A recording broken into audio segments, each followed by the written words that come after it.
कांग्रेस में वापसी की तैयारी में सिंधिया, सोनिया से मुलाकात, प्रियंका करेंगी मदद।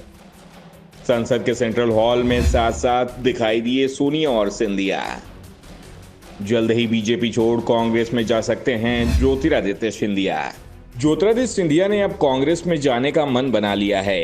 ये दावे इस समय सिंधिया के करीबियों की ओर से ही हो रहे हैं। बीजेपी में जिस तरह से सिंधिया को किनारे लगाया जा रहा है, उससे सिंधिया नाराज हैं और इसकी पहली झलक अब दिखाई दे रही है। सिंधिया संसद में सोनिया गांधी से मिले हैं। दोनों की आसपास बैठे तस्वीर वायरल हो रही है। संसद के सेंट्रल हॉल में आयोजित कार्यक्रम में दोनों आसपास बैठे दिखाई दिए। काफी देर तक दोनों साथ साथ बैठे रहे। दावा किया जा रहा है कि सिंधिया ने इस दौरान सोनिया गांधी से बातचीत की है, लेकिन क्या बात हुई इसका खुलासा नहीं हुआ। लेकिन जो दावे किए जा रहे हैं उससे अब सिंधिया की कांग्रेस में वापसी के आसार बन रहे हैं। दावा किया जा रहा है कि सिंधिया की जल्दी ही प्रियंका गांधी के साथ चर्चा शुरू हो सकती है, क्योंकि कांग्रेस में प्रियंका गांधी ही सिंधिया की सबसे करीबी मानी जाती हैं। वो राहुल गांधी की तरह ज्योतिरादित्य को भी अपना भाई मानती हैं और इसलिए अब ग्वालियर में प्रियंका गांधी की रैली हुई तो उन्होंने सिंधिया के खिलाफ कुछ भी बोलने से मना कर दिया था। बस इतना कहा था कि पता नहीं सिंधिया ने कांग्रेस क्यों छोड़ दी। अब सोनिया गांधी के साथ सिंधिया की बातचीत अगर शुरू हो गई है तो ये साफ है कि जल्द ही सिंधिया प्रियंका गांधी से चर्चा शुरू कर सकती हैं। संकेत तो यहां तक मिल रहे हैं कि चर्चा शुरू भी हो चुकी है और इसके बाद सिंधिया सेंट्रल हॉल में सोनिया गांधी से मिले थे। दरअसल सबसे पहले सिंधिया के समर्थकों का उन पर कांग्रेस में वापसी का बेहद ज्यादा दबाव पड़ रहा है, क्योंकि सिंधिया समर्थकों को बीजेपी में सम्मान नहीं मिल रहा है। इसकी खबरें लगातार आ रही हैं।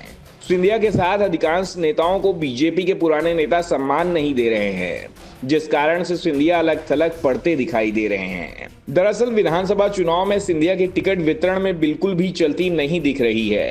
कांग्रेस में जहां सिंधिया ने 50 से ज्यादा समर्थक को आसानी से टिकट दिला देते थे, वहीं बीजेपी में आने के बाद उनके समर्थकों को दर्जन भर टिकट भी नहीं मिलने पर सवाल उठ रहे हैं। सिंधिया समर्थक कई विधायकों के टिकट कटने की खबरें आ रही हैं। दूसरा, सिंधिया सीएम बनने के लिए बीजेपी में आए थे, लेकिन बीजेपी ने उन्हें कैबिनेट मंत्री बनाया है। राज्यसभा सीट की बात हो तो सिंधिया राज्यसभा की सीट तो कांग्रेस भी दे रही थी। ऐसे में मात्र मंत्री बनने के लिए सिंधिया बीजेपी में नहीं गए थे। ये साफ है कि सिंधिया की सोनिया गांधी से मुलाकात के बाद अब बीजेपी नेता भी सवाल कर रहे हैं कि कहीं महाराज फिर से पाला बदलने की फिराक में तो नहीं है। पहले सिंधिया जब कांग्रेस से बीजेपी में आए थे तो अपने साथ सरकार भी लाए थे। अब जब सिंधिया बीजेपी से कांग्रेस में वापस जाएंगे तो फिर से सरकार को तो अपने साथ नहीं ले जाएंगे। वैसे कहा जा रहा है कि सिंधिया ने अभी गांधी परिवार से अपनी करीबी बढ़ाकर रिश्तों को फिर से पटरी पर लाने की कोशिश शुरू कर दी है और कहा जा रहा है कि 2024 के लोकसभा चुनाव के बाद अगर केंद्र में बीजेपी की सरकार नहीं आती है तो सिंधिया ने अपनी ओर से कांग्रेस का दरवाजा खटखटा दिया है और इसमें सिंधिया को सबसे ज्यादा उम्मीद प्रियंका गांधी से दिखाई दे रही है। वैसे राहुल गांधी भी सिंधिया को लेकर नरम रुख अपनाए हुए हैं। उन्होंने सिंधिया पर कभी भी कठोर शब्दों का इस्तेमाल नहीं किया, उल्टा उन्हें सिंधिया की कई बार कमी भी महसूस हुई। इसलिए एक बार युवा कांग्रेस के सम्मेलन में उन्होंने यहां तक कह दिया था कि सिंधिया के दिल में कांग्रेस की विचारधारा है, उन्हें कांग्रेस में वापस आना होगा।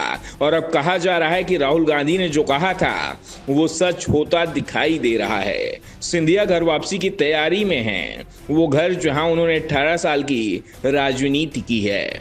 Bureau report, the Dhakar news.